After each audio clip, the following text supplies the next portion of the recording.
Well, I had a script for this video a bit ago, and because I'm a terrible YouTuber who likes to take their sweet time making videos, my bad, I promise I'll do better someday. Nikki Jakey made one about Starfield and how its game design has been outdated. So the original script is now trash, well, at least the title and this intro. No, yeah, everything he says about Starfield is right. There's this weird consensus about Starfield being a huge disappointment and how people didn't like it. And I get it. If people don't like it, I'm not gonna tell them otherwise. But this got me thinking about expectations and why this game just has this kind of negative reception, especially at the very least. I think it's a decent game. Yeah, I like Starfield. It's one of the better games that came out this year. But I do believe a big part of the negatives is because of two core issues. First, it involves the fast travel and space. And second, it's more about how even though the open universe is huge, it feels small. If you haven't watched Nikki Jakey's Starfield video, you should do that. He makes good ass videos and I really enjoy his yoga ball. Anyway, Nikki Jakey emphasizes how Bethesda's styles of RPGs has been outdated for a decade now, especially after Skyrim's initial release. He goes on and talks about how a lot of the fundamentals of Bethesda games are present in Starfield, but they are wonky and janky. This goes on with the fast travel, bugs, loading screens, bounty system, and the whole 1,000 planets. While Starfield is reliant on a gameplay style that is pretty tried and true and old, I do think the reason why Starfield doesn't hit as much as their previous efforts is the setting, the space setting. Let's get it out of the way about the biggest issue for this game. It's not the loading screens or the quote-unquote outdated formula. It's how all the details that make Starfield amazing are disconnected from each other. Elder Scrolls and Fallout series have interconnected worlds you're able to traverse through. Traversal is a huge focal point for open world games. It's just gotta work to make it fun for players. The point of open world is that everything should be somewhat connected and you can walk, drive, glide, or fly to get to your destination. The main problem with Starfield is the lack of a traversal system for its game that feels good, which means the main problem is the space setting. Bethesda was ambitious with Starfield. It has 1,000 planets you can explore. While yeah, many are procedurally generated, there are still many that are quote-unquote handcrafted by the devs. Yet the stumbling block is they want to stick with the distance and realism. So instead of being able to freely travel from the planet to the moon in one go, you have to go through menus and loading screens. It's annoying. Technically, it's not that big of a deal when you sit back and think about it, but it breaks the immersion. You feel like you should be able to fly to the surface of the planet from space, but you can't. You feel like you should use your space to be able to fly closer to a landmark on the planet's surface, but nope. Not allowed. These are limitations set by the devs. You can't explore the entirety of the planet in one go. You have to explore small zones at a time, and you have to fly out and then go to another part of the planet to explore the next zone. But yeah, because to get from here to here, you have to go through loading screens. While you can't fast travel to systems until you visit them, a normal rule in many other open world games, it doesn't really apply here because you can just fast travel to a system, then nav jump again, and then again, and then again until you get to where you want or need to go. The loading screens normally wouldn't be an issue except when you just constantly go through these screens multiple times an hour. I'm glad this is a current gen game. I can't imagine how this would have run on the VCR Xbox. All in all, the constant loading screens interrupt the flow. But damn, I spent a lot of time talking about this one bad thing, and yeah, it's a huge part. The disconnect between spaces is what made a lot of fans not groove with Starfield. If it was less stringent around the realism of traversing through space and the connection between these vast distances was more intuitive than just selecting prompts on a menu, maybe borrowing how No Man's Sky does it, I think a lot more people would have liked it as a whole. And this problem is manifested because Starfield's setting takes place in outer space. While this setting in video games have been tried countless times before with games like Star Wars, Mass Effect, and No Man's Sky, they're still rather limited. You can only explore one or two areas on a given planet, and usually it's like a city and then some other area where a quest or a mission takes place. Space is huge. It should have a vast amount of stuff to do, but it's never been the case, and Bethesda's goal with Starfield was to focus on the realism of the setting. It would take forever to travel from orbit to the planet's surface. Docking and liftoff will be a time-consuming affair.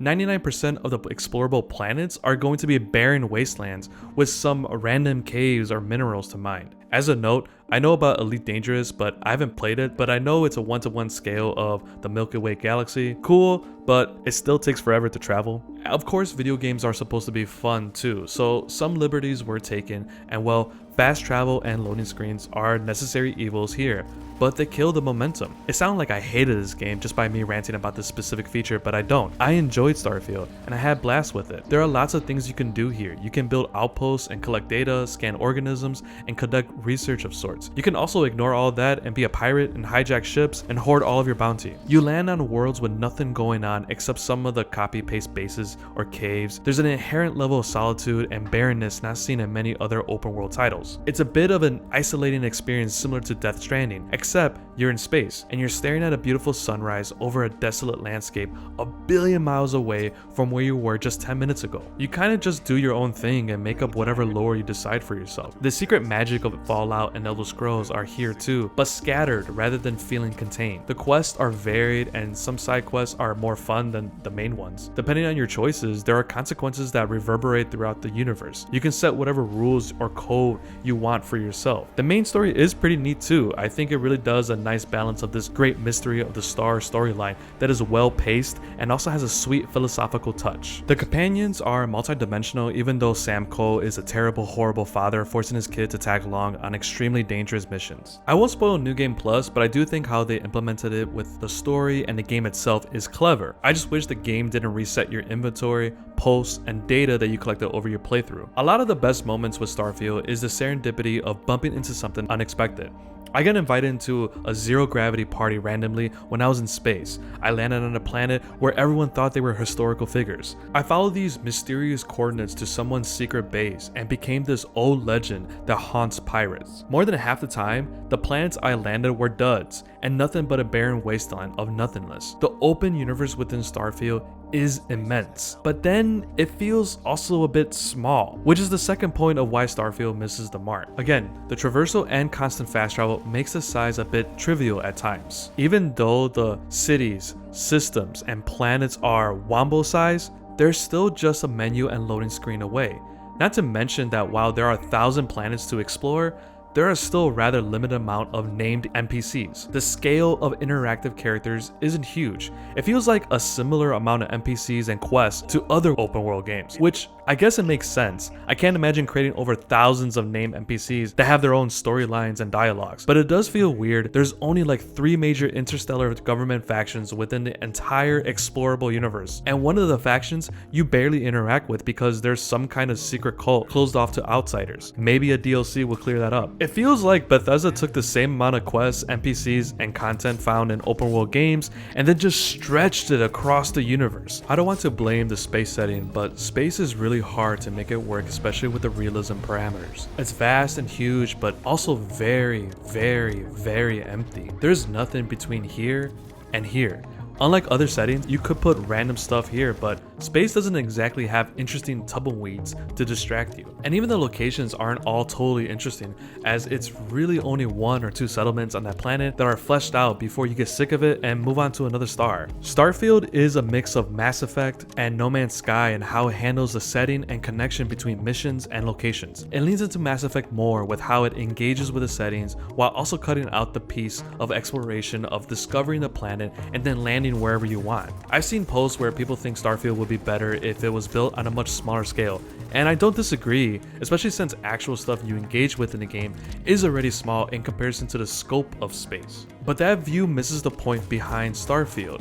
It felt like Bethesda really wanted to immerse you in this deep, huge void and make you feel isolated and small. There are moments when it does at times, but you have to let it sink in. And even then, it's hard to make a 50+ hour game where you're just trudging through nothingness and make it exciting and engaging. I get that video games need a constant engagement system to have mass appeal for the audience, but I think Starfield could have hit a sweet spot by going all in on that size, by making the player feel small when traveling through this universe. Maybe not exactly a one-to-one space simulator of sorts, but where it touches on the megalophobia perhaps. Starfield is a sort of jack of all trades, master of none. There's a lot you can do, but a lot of them aren't fleshed out 100%. The combat is tight when using rifles and shotguns, but melee is kind of whatever, even if you max out. Building and maintaining outposts is a cool concept, but I felt like I had to read an instruction manual to get the hang of it. Many quests turn into a go here, go there fetch quest. Building ships is pretty cool, but yeah, I don't want to read another instruction manual. The total map size is huge, huge, but it feels like 90% of it isn't worth touching unless you feel compelled to explore them. I was thinking about the space games I played this year. Warframe is pretty alright.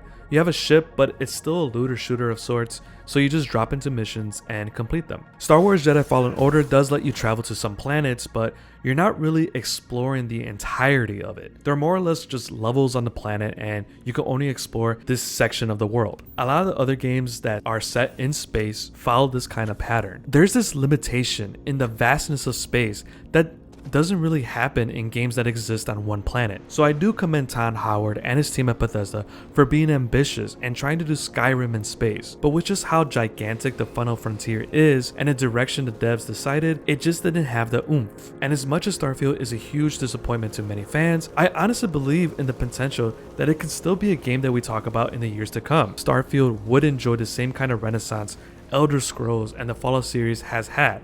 Hell, Cyberpunk 2077 came out in late 2020 and it had a pretty big comeback with Phantom Liberty. And then with all that said, I still enjoyed my time with Starfield. I loved a lot of the side missions and the intrigue of the great mysteries of time and space. I get to pretend I'm traveling through space with a small ragtag crew, getting into shenanigans, helping out people and the worlds. Starfield isn't game-changing in ways like Fallout or Elder Scrolls were, but it's a pretty solid excuse to get lost in its universe and forge your own journey through the cosmos.